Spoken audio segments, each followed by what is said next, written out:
Bonjour à toutes et à tous. On retrouve Georges Ifra, qu'on vous a présenté lors de la précédente émission, en évoquant avec lui les gloires du passé pour une belle promesse d'avenir. Aujourd'hui, on va essayer de faire le tour du monde avec lui pour voir ce qu'il a découvert. Et je vous avoue, je vous assure que je sens comme si je suis en train de savourer quelque chose de fin, d'extraordinaire, que j'ai pas envie d'arrêter de goûter, parce que c'est quelque chose d'extraordinaire qui me fait moi vibrer de l'intérieur, qui me touche. Pourquoi? Parce que c'est un coffre à savoir qu'il faut savoir ouvrir et qu'il faut savoir découvrir pour voir les trésors qu'il contient. Georges Ifra, bonjour. Bonjour. Aujourd'hui, je crois que on va parler de certaines choses, des mots qui sonnent modernes, mais qui existent depuis plusieurs siècles, tels que systole, diastole, ordonnée, abscisse, tels que coupe de l'œil, optique, mécanique, ophtalmologie, toutes ces choses-là, cryptage et chiffres, et même une anecdote sur la Deuxième Guerre mondiale. Donc avec vous, on va évoquer tout ça, mais auparavant, je voudrais revenir sur votre œuvre majeure, à savoir l'histoire universelle des chiffres, qui vous a conduit à visiter le monde entier et à découvrir une chose, cette honnêteté intellectuelle. Ah oui, c'est extraordinaire. Et je voudrais qu'on parle de cela. D'abord, où est-ce que vous vous êtes rendu et pourquoi vous vous êtes déplacé pour l'histoire des chiffres? Parce que si on veut schématiser, on peut résumer très vite et dire que une fois que vous avez su que le point de départ c'était l'Inde, et après une transmission par le monde arabe, il vous suffisait d'aller en Inde et en Arabie et le tour était joué. Or, vous m'avez appris que vous avez été au Mexique, en Amérique latine, en Australie, en Chine et tout ça. Pourquoi ce périple? Et même, je m'étais fait inviter par l'université de Bagdad, par le biais de l'ambassade d'Irak à Paris. Je suis allé en Irak à l'époque de Saddam Hussein. Tout à fait. J'ai eu un courage. Je ne sais pas si je recommencerai aujourd'hui, mais il mordait pas, je peux vous l'assurer. Oui, en tout cas, est-ce qu'on peut savoir qu'est-ce qui vous a conduit à conduire tout ce périple pour écrire et préparer votre ouvrage, et quel est ce point d'honnêteté intellectuelle que vous teniez tant à souligner? Alors, d'abord, c'est parce que à moi tout seul, je forme 36 communautés, je peux le dire, puisque je suis de plusieurs origines à la fois. Et en même temps, comme je vous l'ai dit l'autre fois, au lieu de me sentir gêné par cette pluricommunauté, je suis intégré, je me sens parfaitement à l'aise avec des musulmans, avec des Arabes, avec des Persans, avec des Chinois, avec des Français, avec des Européens, avec des Américains. Donc je me sens partout chez moi. Je me sens bien. Et je n'ai pas de problème à régler. Je n'ai en plus, dans mes convictions, contrairement à certains, je n'utilise pas la science pour satisfaire ma haine, la haine que je peux avoir, ou l'idéologie que je peux avoir. Donc pour moi, ce qui m'intéresse, c'est un travail objectif, scientifique. C'est la vérité objective, la vérité historique. Ce que disaient les Arabes, que vous avez cité vous-même, al-haqiqa tarikhiyya, la vérité historique. Exactement. C'est ça qui m'intéresse le plus pour rétablir. Pourquoi avoir été en Chine, en Amérique latine, pour l'histoire des chiffres? C'est ça que j'aimerais comprendre. Pour aller voir si les chiffres y étaient. Oui. Et pour moi, ce qui est extraordinaire, la grande découverte que j'ai faite, c'est de m'apercevoir que les chiffres, contrairement à ce qu'on pense, ce ne sont pas ces symboles secs et arides qu'on nous présente comme ces chiffres des statistiques, mais également source de poésie. Ça a été utilisé non seulement par les comptables, par les mathématiciens, mais également par les poètes et les littérateurs, les écrivains. Et même de messages cachés qu'il faut chercher pour les trouver. Tout à fait, absolument. Tout à fait. C'est l'origine de ce qu'on appelle aujourd'hui le chiffre, écriture secrète. Donc ça aussi, ça m'a passionné. Alors, ce qui m'a beaucoup intéressé et beaucoup interpellé, c'est la grande honnêteté des savants arabo-musulmans, quand ils citaient par exemple les Grecs. Alors je vais vous donner une petite citation, juste la citation, d'abord la citation de Saïd al-Andalousi, qui a exprimé son admiration non seulement pour la science grecque, mais aussi pour la science indienne. Et il a reconnu son antériorité culturelle sur l'islam en y voyant même la mine de la sagesse, la source du droit et de la politique. Et il poursuivra en disant que les savants de l'Inde se sont attachés à la science du nombre, le ilm al-adad, aux règles de la géométrie, à l'astronomie et d'une manière générale aux mathématiques. Et j'ai un exemple très précis de comment il s'appelle, de Abul Hassan al-Qifti, qui a écrit dans sa chronologie des savants, Tarikh al-Hukama, et qui rend justice en ces termes très admiratifs aux savants de l'Inde pour leur invention du système décimal et du zéro d'aujourd'hui. Et il dit, parmi ce qui nous est parvenu, et ce qui est extraordinaire, c'est que on voit une honnêteté inégalée, une honnêteté intellectuelle qui rend à César ce qui est à César, scrupuleusement. Et qui ça, rend aujourd'hui à l'Indien ce qui est à l'Indien. C'est un mérite extraordinaire des savants arabes. Parmi ce qui nous est parvenu en fait de leur science, et là il parle des Indiens, il convient de mentionner aussi le traité de calcul numérique reproduit sous une forme plus développée par Abu Ja'far Mohammed ibn Moussa al-Khwarizmi, donc le fameux al-Khwarizmi. C'est à propos de son ouvrage Kitab al-Jabr wal-Muqabbala. C'est la méthode de calcul la plus compendieuse et la plus expéditive, la plus facile à saisir et la plus aisée à apprendre. Elle atteste chez les Indiens, ajoute-t-il, un esprit pénétrant, un beau talent de création et la supériorité de discernement et de génie inventif. Alors, ce que vous venez de dire vient de briser et voler en éclats une idée reçue mondialement, oui, selon laquelle ce sont les Arabes qui auraient inventé le zéro et qui nous ont donné les chiffres tels qu'on les voit aujourd'hui, voilà, à tel point que quand vous allez à la poste, dans n'importe quel bureau de poste en France, pour envoyer un mandat, on vous demande, et c'est écrit sur le formulaire du mandat, en tout cas avant l'ordinateur, montant en chiffres arabes. Voilà. Donc, vous cassez quelque chose. Les documents historiques. De ce que vous venez de citer des Arabes eux-mêmes. Voilà, absolument. Oui, tout à fait. Alors, justement, par des études de toutes sortes, qui démontre la véracité de l'origine indienne des chiffres et du zéro aussi. En fait, les chiffres du Mashrek, donc de l'Orient, que vous connaissez, que nous utilisons aujourd'hui en Irak ou en Égypte, eh bien, ces chiffres-là ne sont autres que les chiffres indiens transformés, calligraphiés autrement, et calligraphiés par les calligraphes, par les scribes de l'Orient.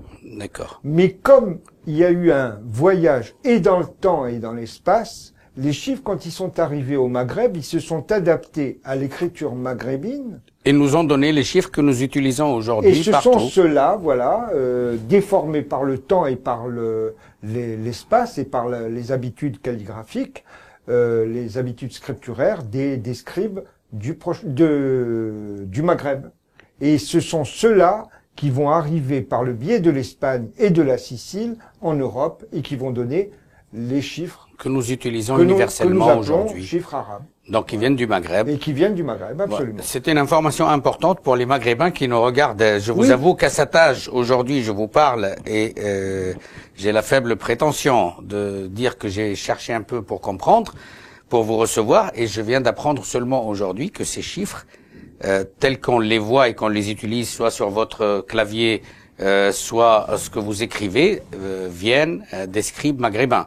Donc, quelque part, vous m'avez donné la transition pour la prochaine question en me disant les Arabes ont inventé le chiffre, le zéro, ils sont restés dans zéro. Oui, ça c'est les mauvaises langues. Ça c'est les mauvaises langues qui le disent, bien évidemment. Alors, vous, à travers votre périple, vous avez réuni une somme colossale. Vous l'avez signalé en fin de la première émission.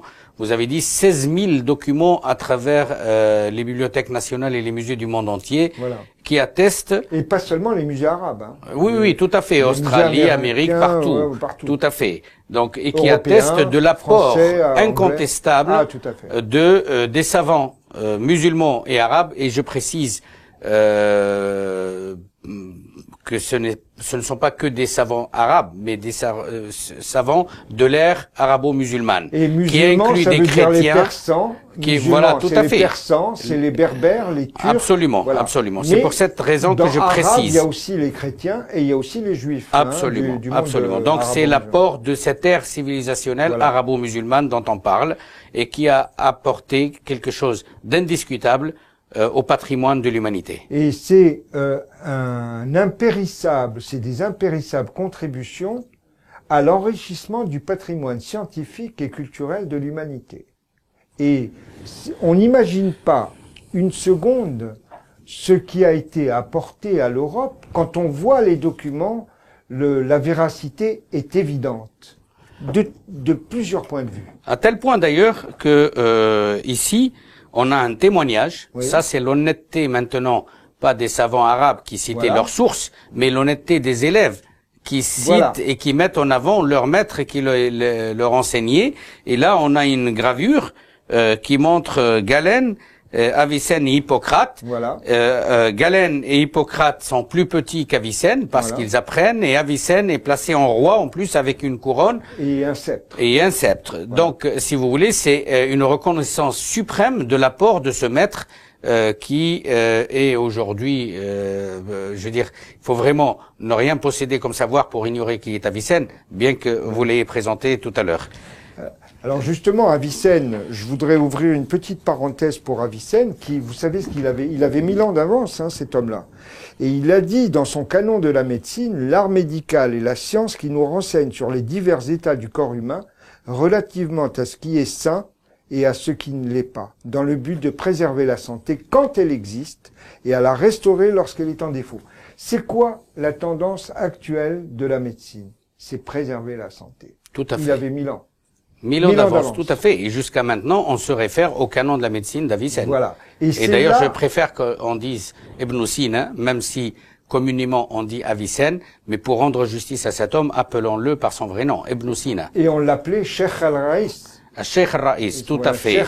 Dans des documents qui ont plusieurs siècles, pas d'aujourd'hui. Pas d'aujourd'hui. On lui reconnaît ce titre, on l'appelait Cheikh al-Raïs Abu Ali Ibn Sina. Alors justement, l'exemple d'Ibn Sina, démontre bien que l'exploration du passé, lorsque on veut agir sur le cours des événements, est remplie d'espoir, parce que Avicenne a vécu à une époque de décadence du califat abbasside. Et Hegel a dit de lui, la chouette de Minerve ne prend son envol que la nuit. Et la chouette de Minerve, c'est la lumière. Absolument. Et c'est ça la note d'espoir dans l'obscurité. Absolument. Ça veut dire qu'en fait, c'est la lumière du savoir dans l'obscurantisme de l'ignorance. Alors, mais il y a des conditions pour cela. Bien évidemment. Première condition, il faut que tout le monde vive en harmonie, par respect vis-à-vis de chacune des communautés, vis-à-vis chacun des peuples, et qu'on élimine le racisme, l'antisémitisme et l'islamophobie, parce que on a un exemple extraordinaire de la communauté juive à l'époque de la civilisation d'Andalouse, à l'Andalous, où les Juifs vivaient en liberté, en sérénité, et où ils ont développé leur génie jusqu'à faire des choses extraordinaires. Et aujourd'hui, nous avons tout un ensemble de raisons de penser que cette jeunesse-là, jeunesse musulmane, va nous sortir, si tout se passe bien, comme il le faut, des génies dans tous les domaines.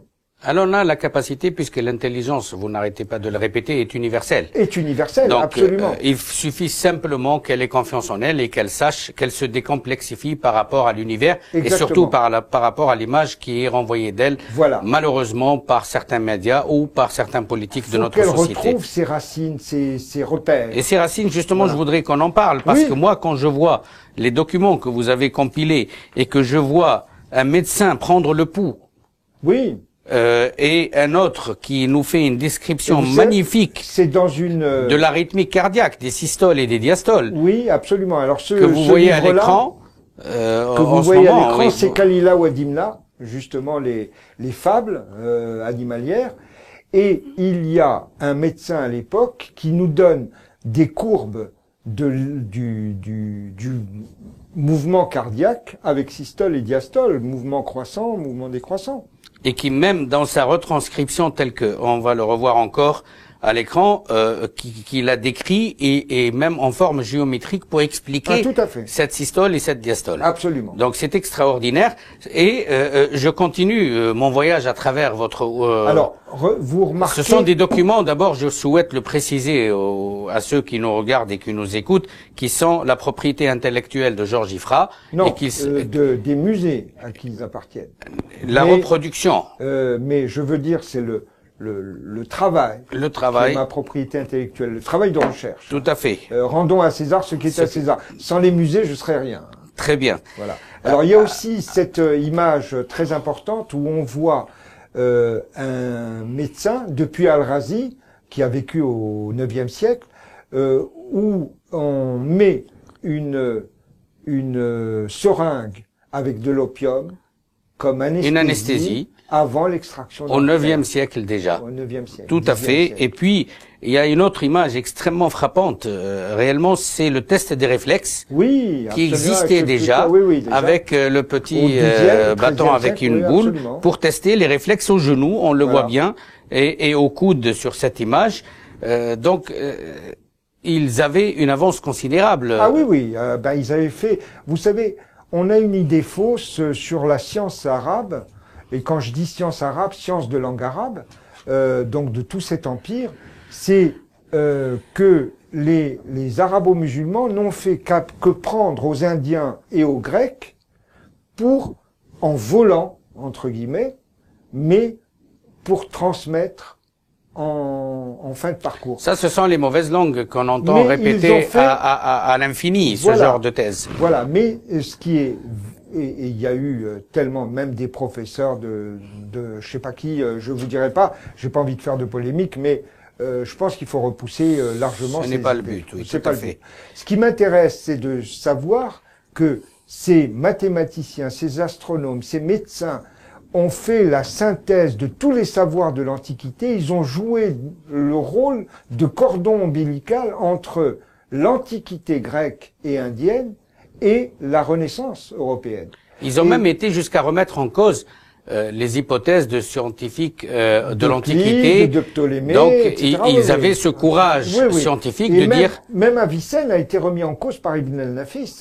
Ibn el-Nafis qui, lui, a découvert la circulation sanguine et pulmonaire, alors qu'on l'a, si vous cherchez dans une encyclopédie européenne, vous trouverez que c'est toujours attribué à William Harvey en 1628. Alors qu'elle existait, et là on vous en montre l'image, elle est là, donc elle existait 3 siècles avant Harvey. 3 siècles avant, absolument. Tout à fait, et elle est en plus extraordinaire de précision quand on imagine qu'il y a plusieurs siècles, il y avait aucun instrument moderne pour voir, et ce qui nous amène à un autre sujet, à savoir le fait que ces savants musulmans, contrairement à l'idée reçue, avaient le droit de disséquer.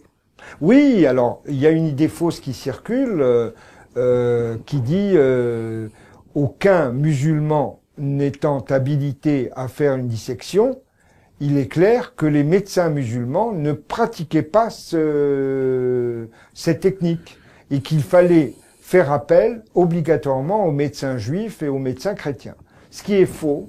Quand on voit les travaux d'Ibn Zohar, d'Abul Qasim Zahrawi, d'Ibn al-Nafis, etc., de tous ces médecins, de tous ces chirurgiens, il est impossible que ces gens-là n'aient pas fait pratiquer l'autopsie ou la dissection. Et en fait, j'ai fait une enquête auprès des grands théologiens musulmans et ils m'ont montré les éléments qui ont fait que c'était interdit uniquement au commun des mortels, mais pas aux savants qui étaient considérés comme de véritables prophètes entre le commun des mortels et Dieu. Et pour les besoins du savoir, parce que il n'y avait aucune limite pour les besoins du savoir. Pour le développement du ilm, ce qu'on appelle l'ilm, la connaissance. Et là-dessus, je voudrais revenir. Et alors justement, je termine là. Oui. C'est que à une condition, on peut procéder à une dissection, on peut procéder quand on est ulama, hein, quand on est savant, quand on est un médecin, un chercheur en fait, et un chercheur, voilà. Mais quand on est aussi de la police pour déterminer donc l'autopsie, pour la manifestation de la vérité, pour déterminer qui est l'assassin.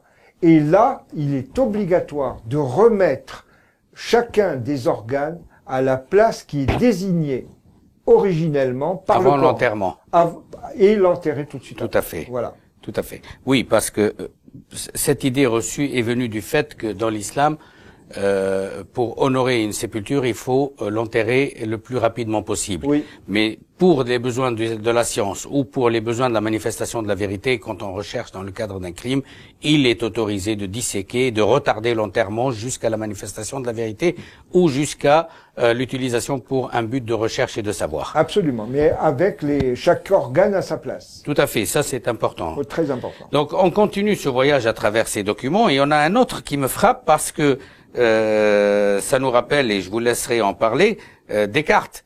Sauf que il y a quand même quelques siècles d'écart. Tout à fait. Alors, ce document a été fait avant 1258, puisque 1258 c'est la mort de son auteur à l'occasion de la destruction de Bagdad par les Mongols ou la Goukan. Et là, il parlait de l'acuité visuelle. Oui. Qui décroît avec l'âge. Et il a fait 5 siècles ou 4 siècles avant Descartes, donc 400 ans quand même, hein, c'est pas rien. C'est pas rien, oui. Il a fait un véritable système de coordonnées cartésiennes avec une ordonnée qui représente l'acuité visuelle, les abscisses qui représentent le temps, et une véritable fonction décroissante, comme vous le voyez ici. Et vous avez même des savants comme Ibn al-Haytham qui ont été encore plus loin dans l'ophtalmologie et qui ont remis en cause l'idée reçue selon laquelle ce qu'on voit, on le voit parce que l'œil jette ou lance un rayon contre l'objet qui lui réfléchit l'image en retour. Tout à fait. Or, Ibn al-Haytham démontre que c'est absolument le contraire, que ce sont les réflexions de l'objet qui viennent, et je préfère vous laisser parce que vous avez une façon de le raconter qui est très passionnante et surtout vous avez travaillé dessus. Vous voyez actuellement l'image à l'écran. Voici on voit bien Ibn al-Haytham parce que j'aime bien montrer l'image de ces scientifiques pour qu'on mette une image sur ce qu'on parle. Alors contrairement à ce qu'on raconte, l'image n'est pas interdite là. Ce sont des scientifiques, ce sont des savants et non pas des anges ou des éléments religieux. Il n'y a pas de profanation. Il n'y a pas de profanation. Alors, c'est un livre... D'ailleurs, si vous permettez, je voudrais saisir l'occasion et dire aussi une autre invention ou une avancée faite par les Arabes, même si elle n'est pas scientifique celle-là, mais policière, c'est que l'image était reproduite à l'entrée de toutes les portes de Bagdad sous le califat abbasside. Il y avait des dessinateurs très rapides à la main, comme à la place du tertre aujourd'hui, mais qui étaient rapides, et chaque personne qui entrait ou sortait de Bagdad était dessinée, donc photographiée, pour savoir qui sont les étrangers qui sont arrivés et quand est-ce qu'ils sont ressortis. Donc en fait, c'est comme une caméra de surveillance, mais qui était faite à la main. Voilà, et parmi eux, il y avait des calligraphes de très très grande valeur et de grand talent, qui non seulement vous dessinez, mais en même temps employez votre nom sous forme de dessin. Tout à fait. Et ça, c'est la calligraphie arabe qui est une merveille extraordinaire. Et je rajoute à l'intention de nos téléspectateurs, ceux qui nous regardent aujourd'hui, c'est qu'il y a également quelque chose d'extraordinaire, c'est la carte d'identité. Voilà. Qui a été, depuis l'époque des Abbassides, gravée, j'allais dire, inscrite sur le bras de chaque personne avec le tatouage. Donc on savait d'où il vient, où il est né et quel âge il a et son nom qui était tatouée sur son bras, et c'était la pièce d'identité qu'on portait sur la soi. La biométrie de l'époque. Absolument. Et là, il y avait plus de j'ai pas ma pièce d'identité quand les jeunes sont contrôlés et qu'on leur dit Kaira, elle est où ta pièce d'identité? Donc il l'a portée. Oui, et c'était la beauté aussi du Khat al-Arabiya, donc absolument, une calligraphie magnifique. Alors, je reviens à Ibn al-Haytham, qui a été nommé, dont le nom a été latinisé par Al-Hazen, et qui a été véritablement le père de l'optique moderne. Dans son Kitab al-Manazir, c'est-à-dire le traité d'optique, il a analysé d'abord l'œil d'un point de vue ophtalmologique, c'est ce que vous voyez dans les images, oui. Et ensuite, à droite, il contredit l'idée d'Euclide et de Ptolémée, qui dans l'Antiquité avait dit que pour que l'œil puisse regarder, il faut qu'il envoie un rayon. Et c'est de là que vient la superstition du mauvais œil. Il m'a jeté un œil. Voilà, il m'a jeté un œil, machin, etc. Il suffit que celui qui jette le rayon soit animé de Vous avouerez quand même, Georges, que c'est bien dommage qu'on ait gardé de tout ça, de tout ce traité d'ophtalmologie d'Ibn al-Haytham, que le mauvais œil qu'il a démenti lui-même. Il l'a démenti, lui. Tout à fait. C'est ça. Absolument. Et alors, il a dit, vous savez que l'œil est passif, il reçoit la lumière, et cette lumière est analysée par les nerfs optiques qui transforment ça en image, mais également en couleur. Premier traité d'optique. Peut-on rappeler en quelle année, en quel siècle? Nous sommes aux environs de l'an 1000. Hein. C'est extraordinaire. Il avait 1000 ans d'avance lui aussi. Hein. Il était contemporain d'Avicenne. Hein. Et c'est quelqu'un qui a joué un rôle extraordinaire parce qu'il va être traduit et son travail va être repris par Roger Bacon, l'anglais, vers 1250, mais également par Vitellio, un moine d'origine polonaise, qui va en faire la traduction pure et simple en latin. Et tout le monde va faire référence, y compris Newton ou Descartes, vont faire référence soit à Vitellio, soit à Roger Bacon, y compris Galilée ou Kepler ou même Léonard de Vinci. Mais est-ce qu'ils font référence à Ibn al-Haytham? Oui, à Al-Hazen. Et à sa traduction par Vitellio, notamment en latin. Alors, si vous permettez, je voudrais aussi revenir à d'autres avancées, comme on va parler de Copernic, on va parler de Pascal, mais je préfère, puisque c'est vous, mon invité, c'est pas moi de répéter ou d'annoncer ce que vous m'avez dit avant l'émission, simplement de rappeler ce qui m'a vraiment frappé. Si vous pouvez nous parler de ce triangle, et après on va parler de Copernic. Eh bien, c'est le fameux triangle dit de Pascal. Pourquoi vous dites dit de Pascal? Parce qu'il n'est pas de Pascal. Et là, ce que vous voyez à gauche, c'est le triangle de Pascal chez As-Sama'al Ibn Yahya al-Maghribi, donc qui était un juif marocain de Fès et qui a été converti à l'islam quand il est allé à Bagdad. Il était le fils du grand rabbin Ibn Aboun de Fès et il a dit « Je ne suis pas, selon l'honnêteté intellectuelle et scientifique de ces gens-là, je ne suis pas l'inventeur de ce système, je l'ai pris à Al-Karaji, qui lui a vécu à la fin du Xe siècle. Al-Karaji qui est un grand mathématicien persan, tout à fait, et qui a enfin pas inventé, mais en tout cas utilisé. Et là, il cite sa source. Et donc là, Pascal ne l'appelle pas le triangle de moi-même, mais le triangle arithmétique. Ce ne sont que ses successeurs qui ont dit le triangle de Monsieur Pascal, qui est devenu triangle de Pascal. Alors, j'aimerais qu'on parle, avant de revenir à Copernic, et à autre chose qui est même proche de notre histoire contemporaine des années 40. Oui. Je voudrais qu'on parle de ça parce que quand vous m'en avez parlé, vous me l'avez expliqué, c'était vraiment très beau, frappant, ce dessin d'Al-Jazari, et qui donne c'est en fait une sorte de calendrier et d'horloge en même temps. Tout à fait, c'est une horloge astronomique. Astronomique extraordinaire. Alors, qui a été imaginé par le grand technicien et mécanicien de l'Antiquité, enfin du Moyen Âge. Il est mort en 1206. Il a sorti ce livre qui comporte énormément de dessins sur les engrenages, sur beaucoup de choses mécaniques, techniques, et là sur les automates et notamment les automates séquentiels. Ici, dans cette image-là, vous voyez en haut les 12 signes du zodiaque, juste en dessous les 12 heures de la journée et les 12 heures de la nuit, et en dessous encore, sous forme d'un arc, vous voyez les 12 mois de l'année. Et vous avez, avec un mécanisme qui fonctionne, vous avez 5 personnages en dessous.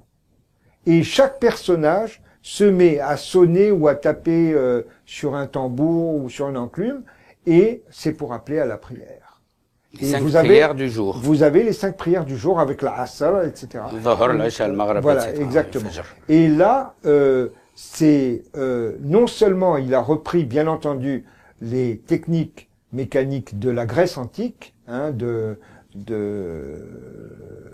des grands Archimède, etc., et Héron d'Alexandrie, mais il a fait développer encore beaucoup plus bien après les Banu Moussa, Ibn Shakir, qui était contemporain de Al-Ma'moun à l'époque de la construction de la Bayt al-Hikma.